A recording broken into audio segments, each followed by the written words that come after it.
Hello and welcome. This is our very first podcast today called No One is Perfect, Real Conversations about Life's Messiness. I'm Christy Foster. This is my friend and colleague, Marti Murphy, and we welcome you to our podcast today.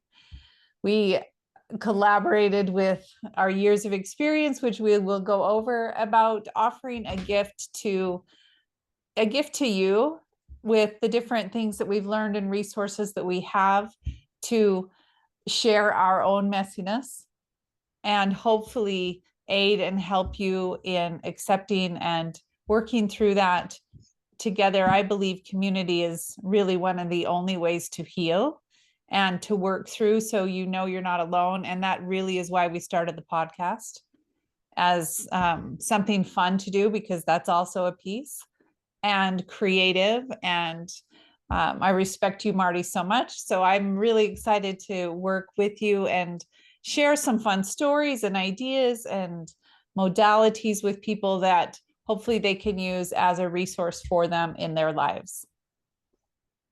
I love it. I love it. And Chrissy, I respect you too immensely. And I love that we have such different personalities and Mm. yet they meld really well. And I think that's part of that respect piece, that we respect each other's way of doing things. And that's huge too. And I'll tell the story about how we came up with no one is perfect.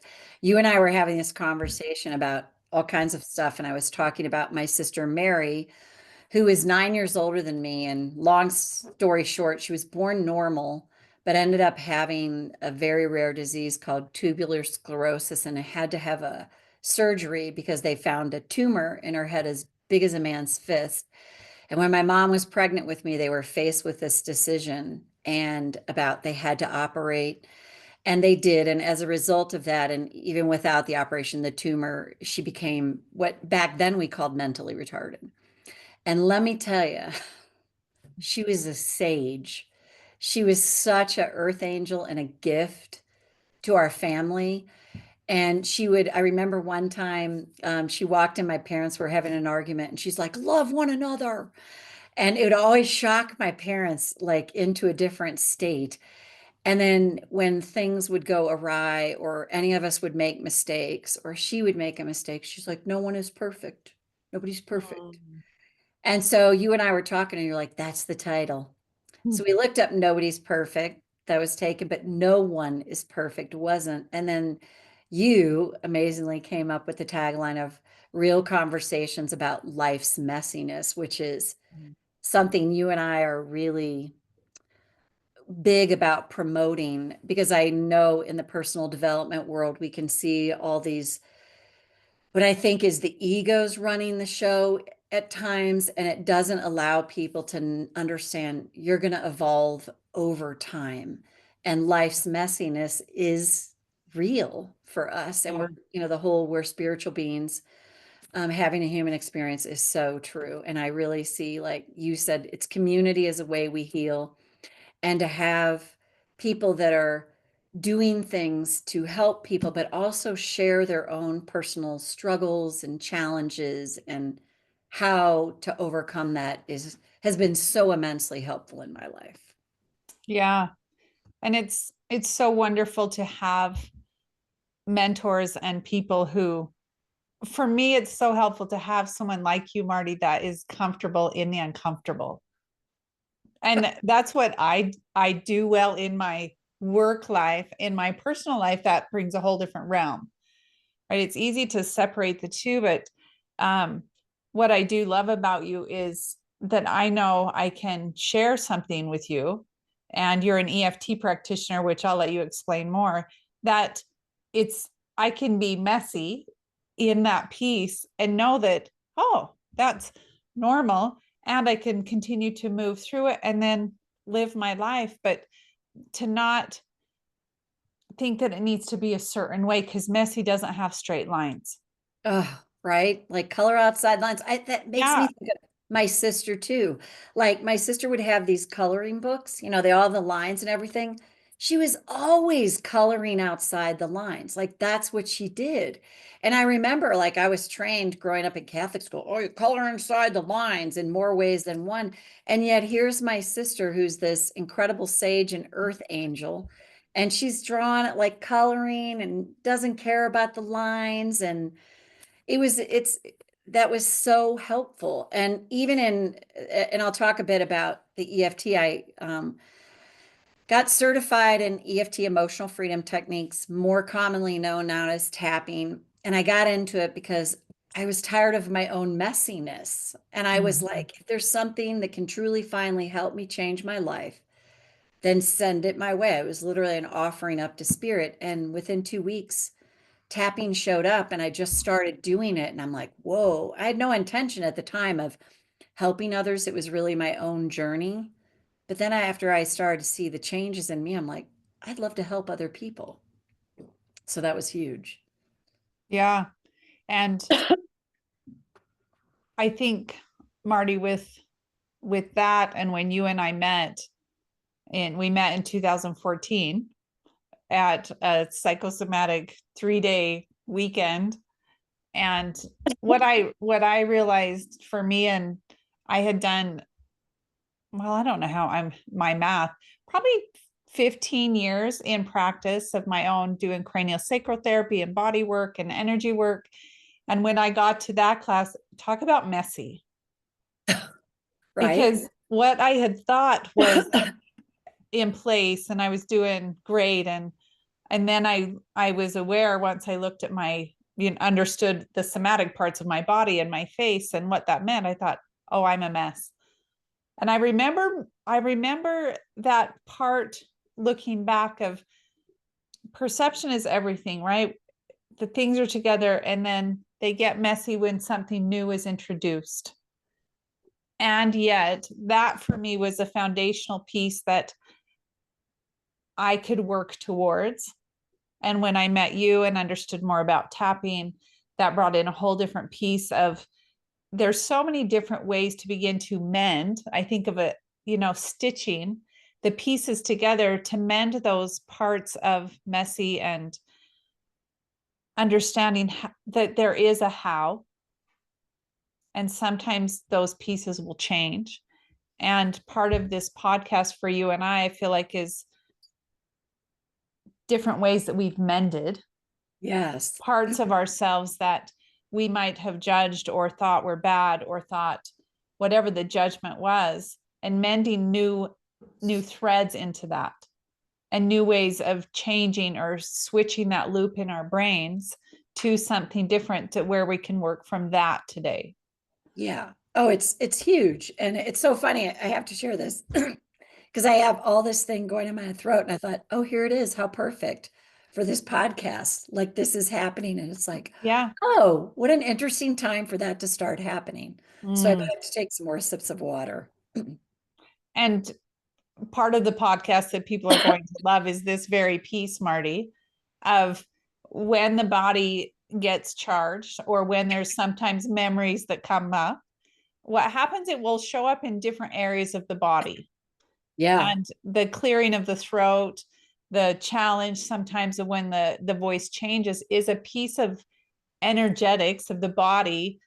Sometimes it's anxiety, sometimes it's a memory, but this through here is all about communication and connection to the heart and the mind. And we're talking about what was, and bringing in to where we're at today, and it's continually morphing and changing. Right. Yeah, absolutely. Absolutely. And even my dog barking in the background. Yeah.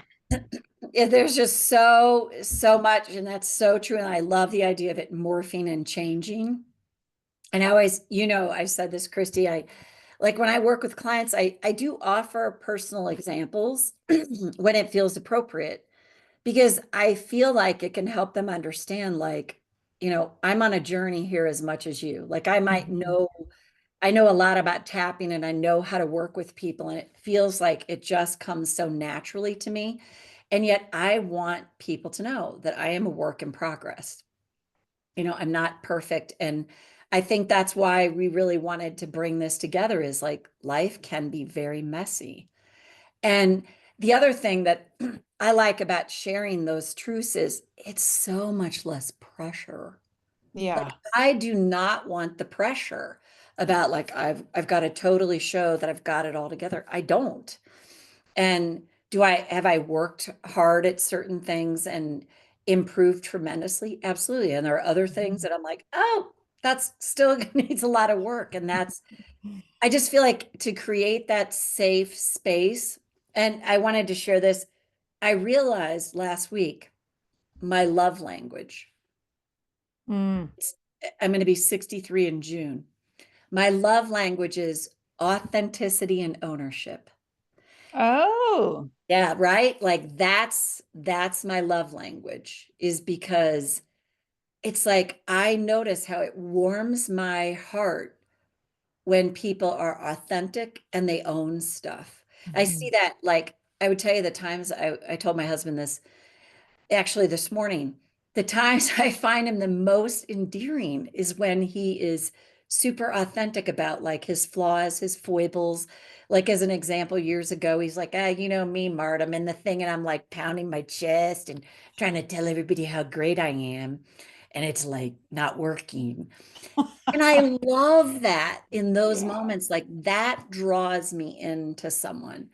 And I tend to want to run away from people that are like, always have to have the answer or have to have a truth. And that's why I think the whole Mm. real conversations about life's messiness is so important. And so, Marty, let's start with how you got into tapping, just to give a little more detail around that messiness that you asked for something to come in and then tapping came in. Can you Yeah. tell us a little bit more about that experience Oh, that you yeah. went through? I had gone through a pretty major financial debacle with my husband, and I mean, it was triggering so much stuff for me.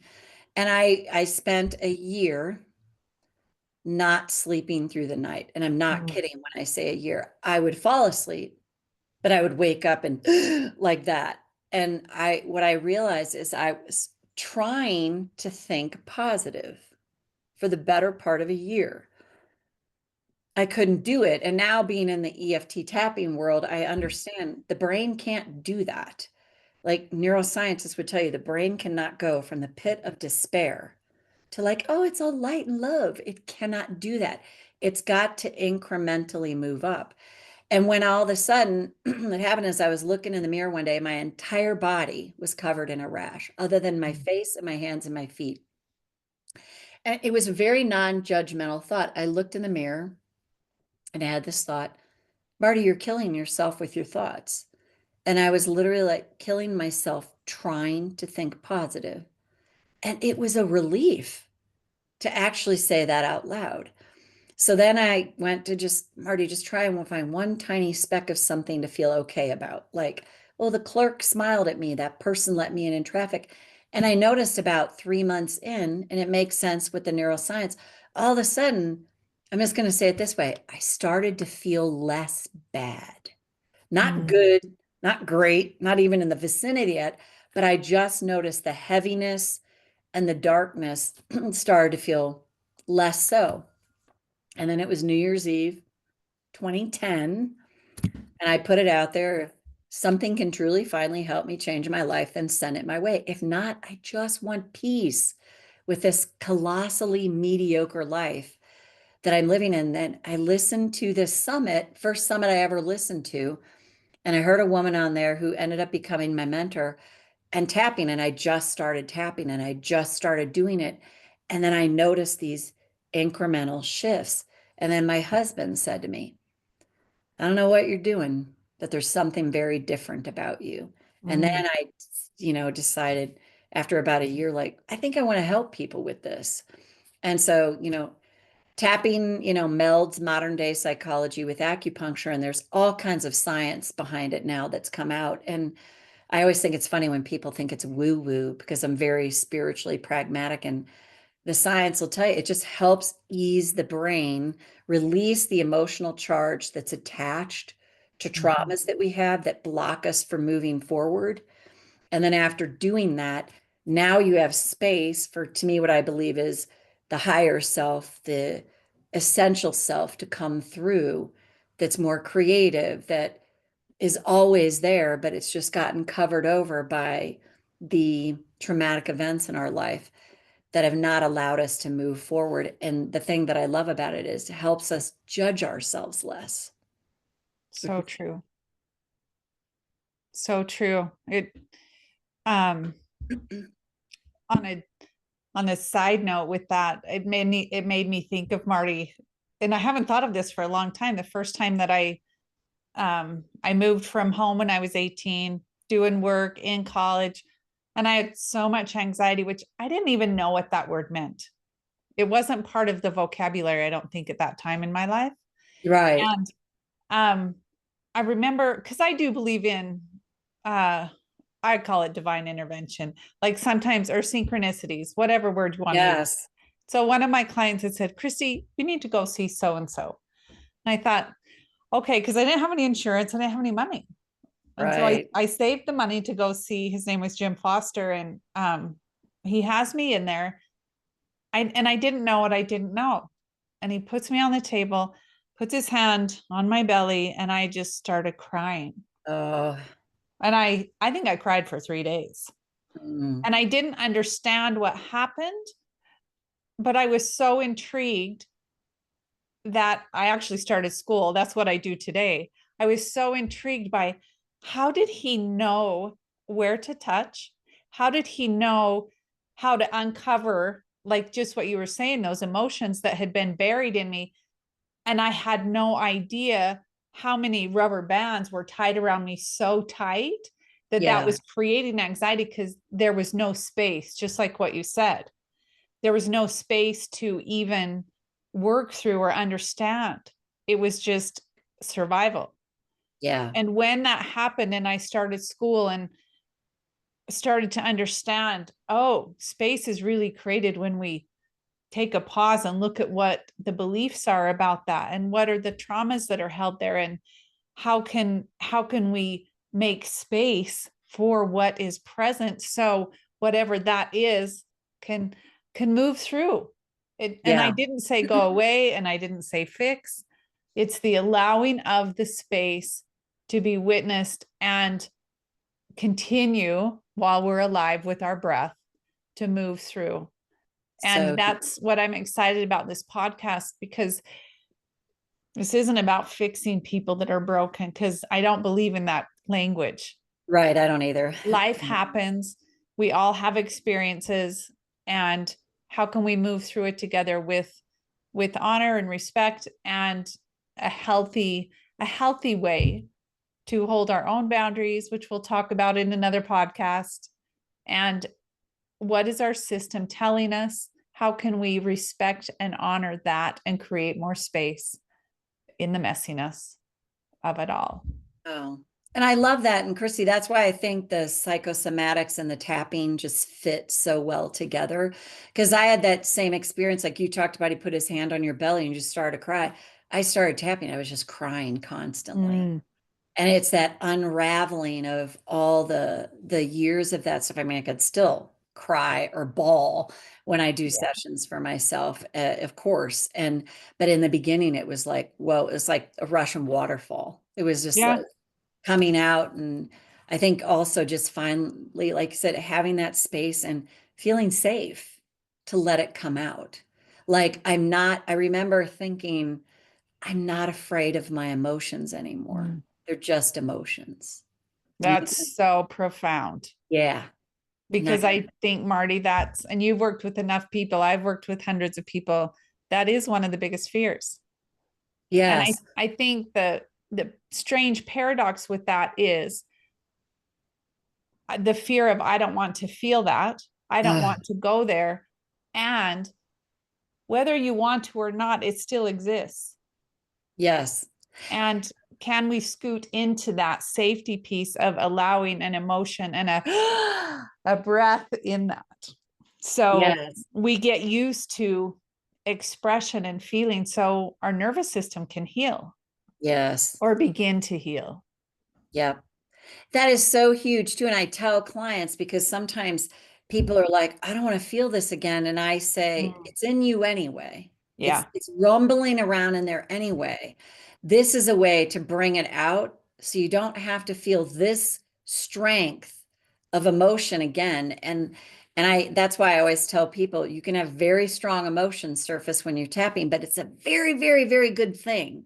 It's a sign that something's been targeted and it's being released. And I think that the gift on the other side of that is like, oh, I'm not really afraid of this emotion anymore. I can feel it, and now I have a safety net to help me move through this. And again, that's a journey. That's a journey. Yeah, it is. And it's a life journey. Yes.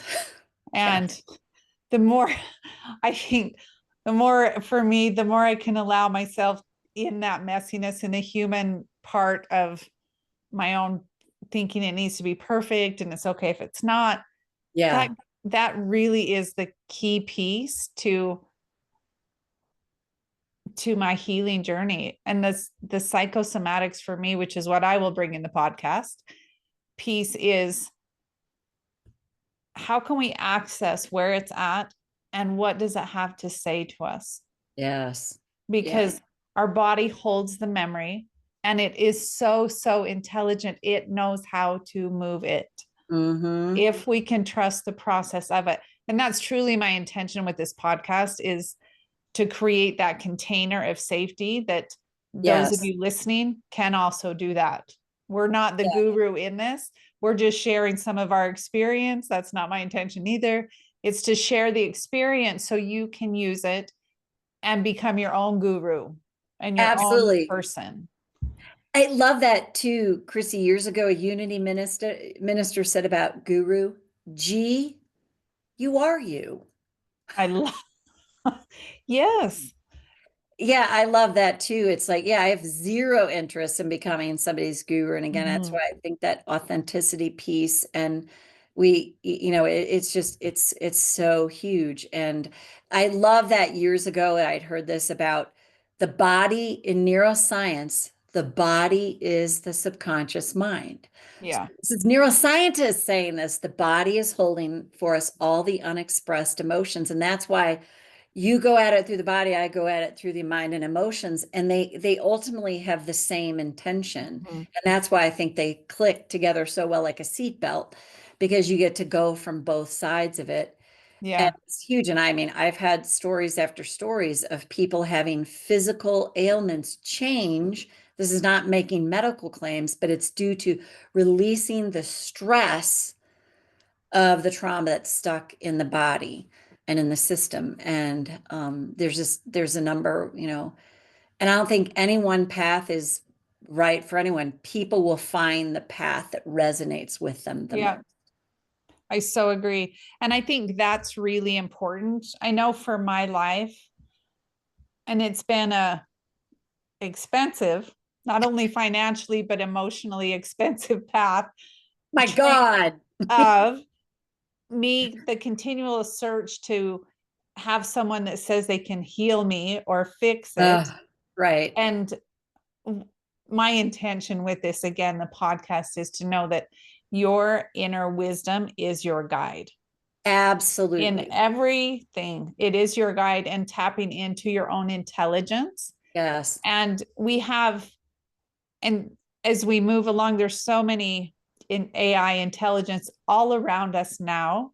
And I truly believe with every part of me that we are the intelligence, and Absolutely. to not put it outside of you, and to know that you can access that, and it's safe to access that. Yes. It's so important. And I always say that, like, I've been very fortunate with the people that I've worked with to help on my healing journey. I really have not had someone that's tried to tell me they know best for me. Everyone have just been so fortunate that has been like, I'm here to help you, assist you finding your own way through this. And that's always been, my journey. And my belief is I have to keep working on myself because Mhm. that's one, keeps me humble, two, keeps me authentic. Yes. Keeps me in ownership of what goes on for me. And what I believe about that is that creates trust in people. Yeah. Um, Authenticity and ownership creates trust. And that's a felt sense. Absolutely. It is a felt sense. And I think that'll be the fun journey of this podcast, is because we're in that place of really trusting the resonance of what's coming to us to share. Yes. And hopefully it resonates with you, our audience. Yeah. And we have a fantastic list of podcasts. Yes. And our first podcast will actually be about the stories we tell. Yes. And we're excited to share this with you and have you join our journey. And we're always welcoming new ideas or questions about what you might like to have us talk about, because we're more than happy to do that. I kind of see this as an evolving podcast where you're part of it. I love that, Christy. I love that. That's so true. That's so good to get that feedback and input, because like we want to know like what's going on for you, and we can share things about whatever the topic is that have helped Mhm. us, and or resources. To me, that's the intention, is to always just be helpful and be a place, a resource for you to find the truth within yourself. Yeah. Yeah. So thank you for joining us, and we will see you on the next podcast. And Absolutely. please feel free to reach out, to leave questions or comments, and we'll grow this together. I love it. Thank you.